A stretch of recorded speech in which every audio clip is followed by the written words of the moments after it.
untuk bersabar menunggu kebaikan yang Allah sediakan untuk dia di balik satu ketentuan, takdir Allah atau apapun. Sehingga dia menjadi orang yang sabar, menjadi orang yang ridho. Ridho itu apa? Nerimo.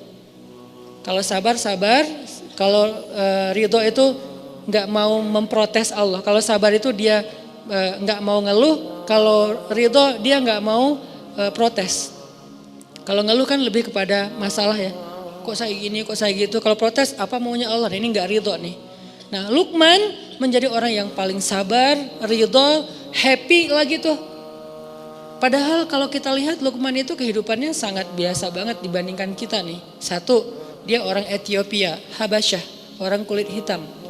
Kayak satu kampung gitu sama Bilal. Kedua, dia budak. Dia kalau kita gimana pun maaf mungkin miskinnya kita, diri kita tuh masih milik kita, bukan milik orang lain. Kalau budak sampai dirinya aja milik orang lain. Terserah mau dijual kemana-mana. Bahkan kalau dia nikah, dia hanya boleh menikah dengan sesama budak yang istrinya juga milik orang lain, milik tuannya. Kita kadang-kadang sebagai orang yang mungkin kerja di orang lain, ngerasa sebagian dari waktu kita itu milik perusahaan, milik atasan kita, yang dia yang nentuin, kamu harus masuk kerja, kamu nggak boleh cuti dulu sekarang, kan gitu kan. Kalau Luqman itu lebih dahsyat loh, seutuhnya dirinya, waktunya, bahkan kehidupannya milik tuannya. Dia nggak punya hak apapun, satu-satunya milik dia cuma hati doang. Karena itu yang nggak bisa dimiliki siapapun, cuman hati doang. Artinya dengan kondisinya sebagai budak yang gak punya apa-apa, yang bahkan dirinya, istrinya, anaknya semuanya milik tuannya, dia masih menjadi orang yang selalu mengatakan Alhamdulillah, Alhamdulillah, Alhamdulillah. Kok bisa orang kayak gini? Malah dia berbaik sangka terus sama Allah. Sampai dia nasihatin anaknya dengan goal supaya anaknya itu kagum kepada Allah. Allah itu baik banget sama kita. Allah itu selama ini selalu ngasih kita kebaikan, nikmat, anugerah, dan karunia segala macam. Kok bisa orang dengan status Luqman tapi malah lebih sering bersyukur kepada Allah. Sehingga salah satu kalimat hikmah yang Allah ajarkan kepada Luqman, anishkur lillah wa may yashkur fa innama yashkuru li nafsih. Kata Allah, kami berikan hikmah kepada Luqman sehingga dia menjadi orang yang bersyukur kepada Allah. Bukan kami berikan nikmat ya, ini beda nih, ini kalimat detail banget. Kami berikan hikmah kepada Luqman sehingga dia menjadi orang yang bersyukur. Harusnya kan kalimat yang kalau menurut kita harusnya yang lebih tepat tuh kami berikan kepada Luqman nikmat sehingga dia menjadi orang bersyukur kan. Kenapa dia malah bersyukur tapi yang dikasih hikmah bukan nikmat? Ini bedanya pemahaman orang yang ahli hikmah dengan kita yang terbatas. Kalau buat kita syukur itu untuk nikmat. Tapi buat Luqman bukan itu yang paling penting. Ketika Allah udah berikan dia hikmah, kata Allah, wa may yu'tal hikmah faqad utiya khairan katsira. Siapa orang yang Allah kasih hikmah, berarti dia telah diberikan khairan katsira, kebaikan yang sangat banyak. Siapa yang dikasih hikmah oleh Allah, berarti dia dikasih khairan katsira. Allah yang bilang katsir. Kalau kita bilang ya Allah, dunia ini nikmat yang banyak, kata Allah, dunia itu hanyalah mata qalil. Dunia itu cuman kesenangan yang qalil, sedikit. Sedangkan hikmah Allah bilang katsira. Terus sebanyak apa tuh? Kalau seluruh dunia ini dikumpulin, kita dapat emas, kita dapat segala macam harta tambang kayak gitu kan.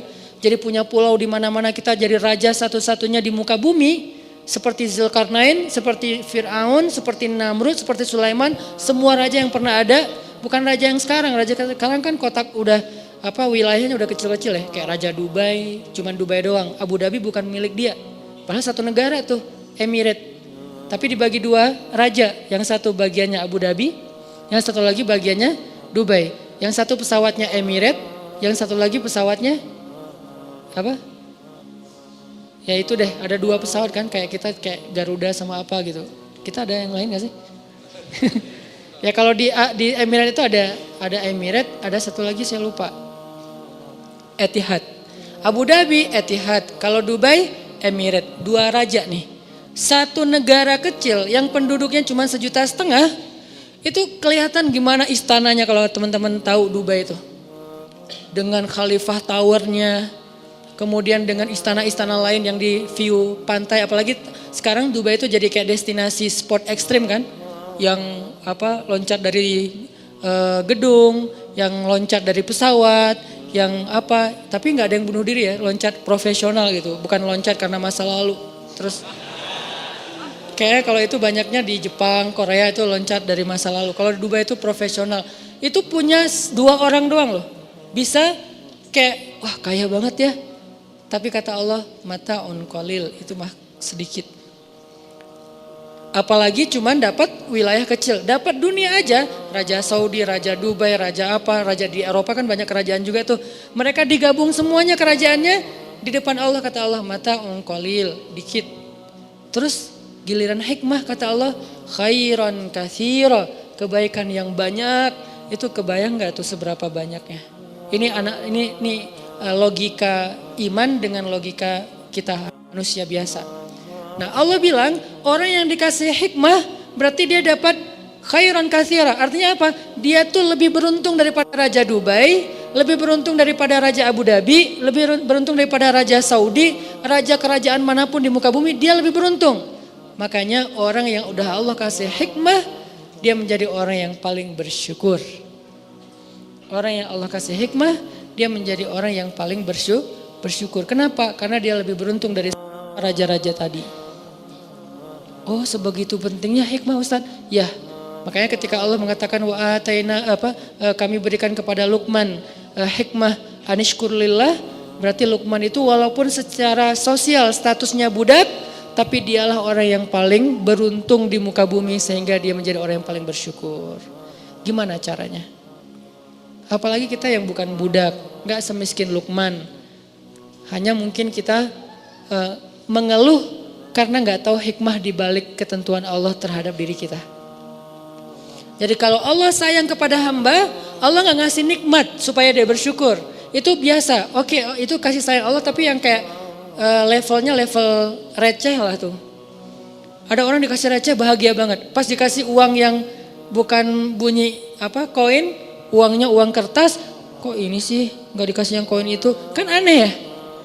Dikasih uang 1.000 rupiah atau 500 rupiah, dia bersyukur, makasih hatur nuhun, makasih banyak, berkali-kali ngomong syukur. Sampai ngundang teman-temannya, aku dapat nih 500 rupiah gitu kan. Begitu dikasih 100.000, ya apa sih maunya Allah ngasihnya 100.000. Ini nih maksudnya. Jadi Allah kayak nawarin, ini loh yang lebih baik daripada itu, mau gak aku berikan kepada kalian hikmah. Apa sih hikmah? Yang membuat Luqman sebagai budak merasa paling bahagia, paling beruntung, yang kata Allah adalah khairan katsira, kebaikan yang sangat banyak. Tadi balik lagi, hikmah itu adalah ketika kita bisa memahami kebaikan di balik semua ketentuan Allah Subhanahu wa taala. Mau itu anugerah ataupun musibah, semuanya baik. Itu orang ahli hikmah. Nanti berlaku lagi di dalam hadis yang lain, ajaban li amril mu'min. Betapa menakjubkan orang yang beriman, itu hikmah tuh. Hidupnya semuanya baik, dikasih anugerah baik, dikasih musibah baik, sehingga dikasih anugerah dan musibah buat dia, semuanya diungkapkan dengan ridho. Bisa ridhonya dalam bahasa sabar, bisa ridhonya dalam bahasa syukur. Intinya dia ridho, saya terima ya Allah, saya terima ya Allah.